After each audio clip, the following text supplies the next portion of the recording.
legendary broadcaster and journalist who wrote This Country, My Life in Politics and History, Chris Matthews. And she was Hawaii's four-term congresswoman who now serves as a lieutenant colonel in the U.S. Army Reserve and is the author of For Love of Country, Leave the Democrat Party Behind. Tulsi Gabbard, great to have you back. Elbow, knee, knee. I got to tell you, we always have to book the panel a little bit in advance because people have to fly in and so forth. I can't think of a better panel for tonight. Chris, first of all, missed you so much on TV for just days like this. People that are from mental institutions, insane asylum. I'm dying to know your feeling about last night because you ran for president as a Democrat last time. You feel you got smeared, which you have a case for. And so I'm just dying to know your feelings, like your real feelings about this. But let's just start with this. Okay, we have two Biden voters here, I think. I mean, I have said before, I will vote for his head in a jar of blue liquid.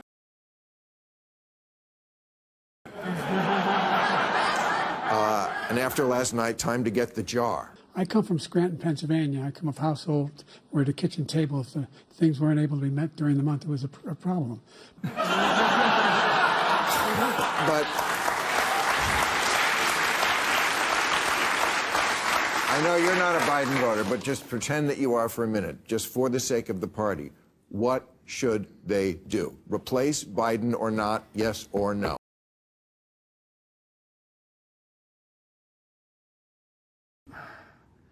The problem is, it's his decision. Yeah. He's got all the delegates. They're confirmed. There's nothing ahead between here and the convention. But what should you advocate the Democratic Party to do? I advocate for them, and I said it 9 months ago with my editorial called Ruth Bader Biden. Yeah, I know. He should step down.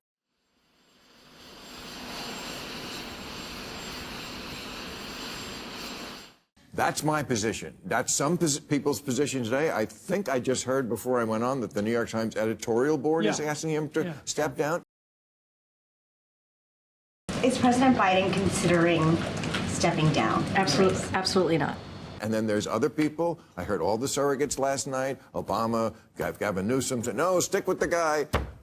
What should they do? The president apparently losing his train of thought minutes into the debate. I say quit. I said it a long time ago, and now I think it's absolutely apparent that is the only way. Is President Biden considering stepping down? Absolutely not. What happens? So he and Dr. Biden decide they're going to quit. They're going to walk out, give it to somebody else. Who gets it? What's this? A winner for me? Okay, let's go through that scenario. Well, first of all, what's your take on this? I think it doesn't make a difference, quite frankly. So I decided I was going to start prosecuting parents for truancy. Well, this was a little controversial in San Francisco. If you look at Joe Biden's policies and you look at the prospect of any one of the number of people who could replace him, should he decide to walk away, and I agree with Chris, it is his decision. Today, candidate Biden telling his team, no one is pushing me out. Ultimately, all of these different policies that have been destructive to our country will continue. All this attention that's focused around, okay, well, should he stay, should he go, to me, frankly, deflects away from the substantive, policy-centered conversation we should be having as a country as people look at this choice they have to make. Well, we should, but let's not pretend that let's not pretend that this country is falling apart or that Joe Biden caused it to fall apart. He actually didn't do a terrible job at all. And a lot of the things he did have helped this country. We came through the pandemic better than any other country in the world. Are you stupid or something? We're not in any sort of depression or even recession. The stock market is through the roof. People aren't like dying in the streets. Are you kidding? Yes, we have problems like every country has problems. But a different candidate would make a huge difference, I think. Here's from last night, the flash poll afterward. Trump, they said, won 67 to 33. Everybody panic!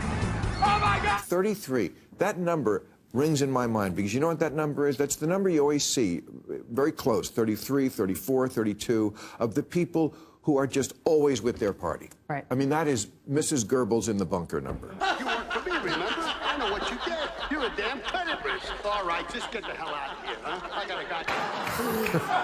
You're see the woman that kills all our kids. Well, yeah, right. rather than live in a world without national socialism. That's exactly. Right. You got it right.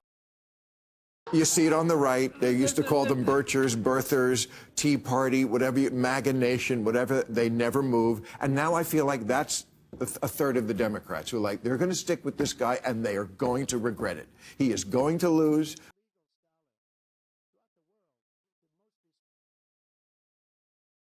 I said it 9 months ago. I'm saying it again tonight. And now it seems like it's so apparent. It's clear to me that another candidate like Newsom, the governor of California, could have the dynamic to move from June, right now, to November and build up support to match Trump's and maybe overtake him. The problem is, and this is the Democratic Party and the way it is, it's a party of center-left and left. If he does that, Kamala Harris people go, wait a minute, I'm next. And he'll say, you're right, you are next. Because that's what he's saying right now. No. And that's the problem. Oh, wow. Yeah, this went very, very wrong. I'm not sure that's even that big a problem for the Democrats. People at the end of the day want to win. Here's what's going to... Now, I don't want to show a lot of the tape from last night because it's too hard to look at. He has not done a good job. He's done a poor job, and inflation's killing our country. It is absolutely killing us. Thank you. President Biden?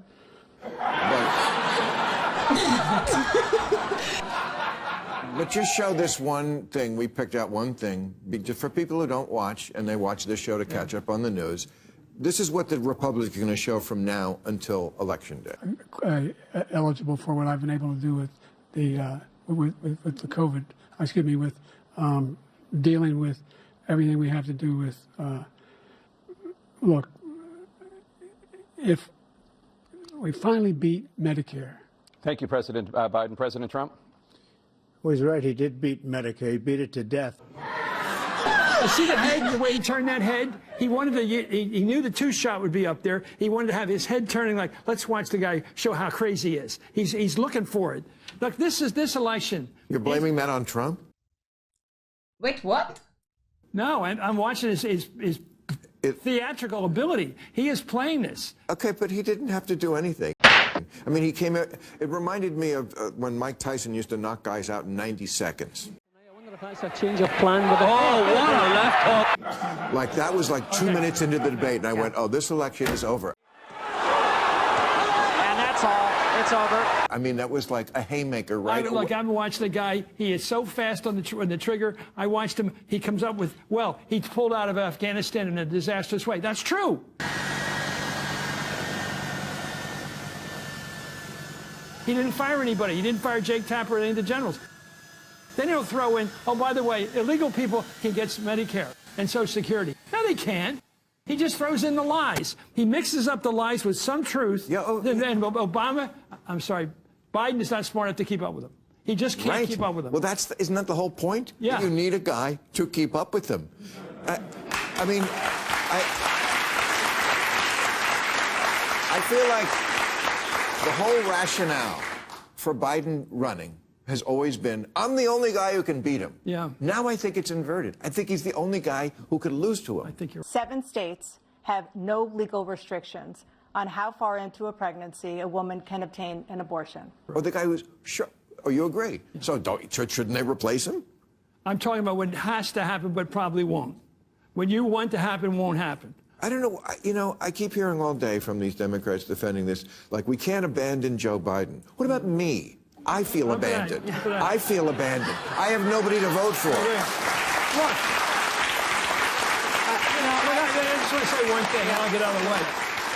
Look, to me, this election is about fundamentals. It's about, I know you disagree. This is about, do we believe in democracy? And it's not just some ethereal word.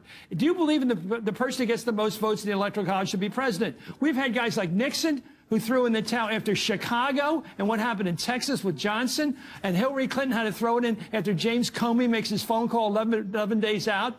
or the laptop stuff. This is politics, always has issues, and in the future, it will always have close elections. You can't say it's too close to call.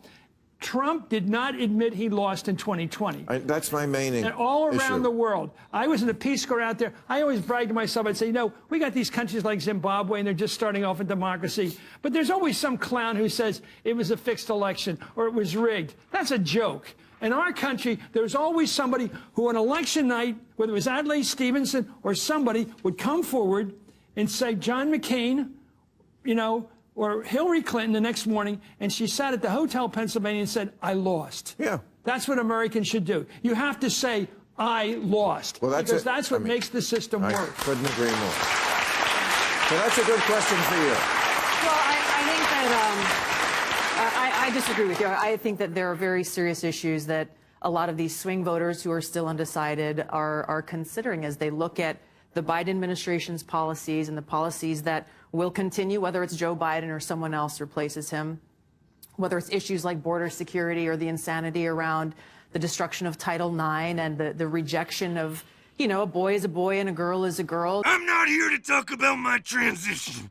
I'm here to kick some fucking ass. They're looking at safety in their communities, education system, the economy. Obviously, there are so many different issues that people are considering. But I want to point to, I think, the most important one that came through in the debate last night was when Joe Biden said, quote, the only existential threat to humanity is climate change. The fact that he said this, the only existential threat to humanity is climate change, completely dismisses the fact that this is a guy who has the nuclear codes and yet is not present enough and is actually insane and so far out of touch with reality that he doesn't recognize that the true existential threat to humanity, to our country, to the world, is the fact that we are closer to nuclear holocaust now than we ever have been before in history. Today, the members of the Science and Security Board moved the hands of the doomsday clock forward, largely, though not exclusively, because of the mounting dangers in the war in Ukraine. We moved the clock forward the closest it has ever been to midnight. It is now 90 seconds to midnight. Sure, I mean, that's a threat, and climate is a threat, and AI is a threat. There's lots... And Trump is a threat. Well, this is the point. Good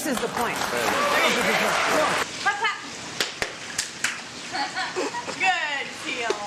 Let me just finish this point. If you are equating a nuclear holocaust...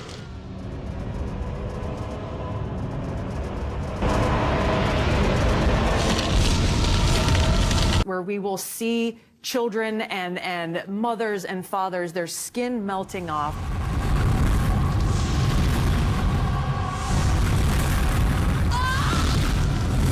Oh, we know it's bad. The nuclear blast, we don't have to describe winter it. with AI and with Trump. Yeah. No, it's a serious issue I know, because but, this is what we're facing. But I want to get back right to the question he asked. Because you haven't answered it, and I want you to. I mean, you're a patriot. You fought for this country, and we love you for that. Is it the patriotic thing to back someone who will not concede elections? And I'm not talking about January 6th. They talked about it a lot last night. To me, January 6th is always going to be a murky thing. It was a horrible, awful day in this country's history. Hey! Fucking hey, man. Glad to see you guys. You guys are fucking patriots. Look at this guy. He's got covered in blood. God bless you. But you can't. Trump's role in it is a little murky. Obviously, he's Trump. He did the worst he possibly could. But what he never did, what's incontrovertible, is that from the moment the election happened, he never conceded. He still has not conceded the last election. You think it's patriotic to back someone who treats America that way? I think what you've heard. I think what you've heard from Trump is the same thing you've heard from Hillary Clinton, the same thing you've heard from a lot of other people who have called him an illegitimate president.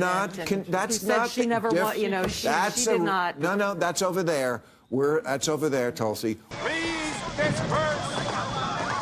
Nothing to see here, please. We're talking about he has not conceded the last election. Can I quote to you, I think I have it somewhere, the quote from the, oh fuck, I don't have it. Here it is. This is the elections joint statement from the Election Infrastructure Government Coordinating Council and the Department of Homeland Security's Cybersecurity and Infrastructure Security Agency.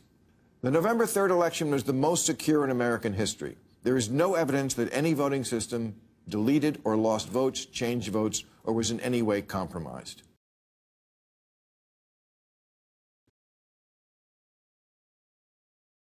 And here's Mitch McConnell. The election was not unusually close. Okay. Bob Barr said he lost the election. I'm not disputing. He I'm not lost the those election, statements. and he has not conceded. What I'm saying But is that's your guy. What I'm saying is when you look at his statements, and again, I don't have all of the quotes, but I've seen and heard them many times. You don't need quotes. It doesn't make there's no distinction or difference between what he and Hillary Clinton essentially. You can run the best campaign. You can even become the nominee. And you can have the election stolen from you. Hillary That's And ridiculous. he was asked. He was asked last night. That's a preposterous statement, and you know it. Asked last night in the debate, would you accept And the he said, results of the election? yes, if it's free and fair, which And is a way of what's saying, wrong with that if we win, Shouldn't I we all accept. want free and fair elections? Of course, and that's what I just read it to you. This was a free and fair one. So he obviously does not admit when he loses a free and fair election. So why would we think he's going to do it this time? Did you hear what he said last week in Detroit at that rally with all the MAGA people there? He said, I carried California. But we have, like in the state of California, they send out 38 million ballots. Who the hell knows where they're going? They do. They go to a lot of Democrat neighborhoods. And you're told you can't win. I go to California, we have 100,000 people show up. I said, why are we losing California? We don't know. Why would we lose it? It's so corrupt, the whole election process. And what we want to do is we ultimately want to go to paper ballots, voter ID, one-day voting. And then he went to Brad Raffensperger in Atlanta, and he said, find me 12,000 votes. He lost it. He knew exactly how many votes he lost the election by in Georgia. Give me 5,000 votes. Give me. And you know what? Brad Raffensperger, the Secretary of State, a Republican, who voted for Trump, said, I had it tape recorded. I caught him. And he never came back again. He's out stealing votes. And now he's accusing the other side of stealing votes. I'm telling you, Hillary Clinton, John McCain, Bob Dole, everybody that we've had in my lifetime who lost an election for president, bellied up and said to the American people on television, I lost. And that's why our country is so superior to anywhere else. Thank you. All right, well, let's take a breather from screaming at each other. Yeah, I won! I'm a strong woman! Look at it! It's mine! I'm the best! I'm the strongest! Continued in part 2.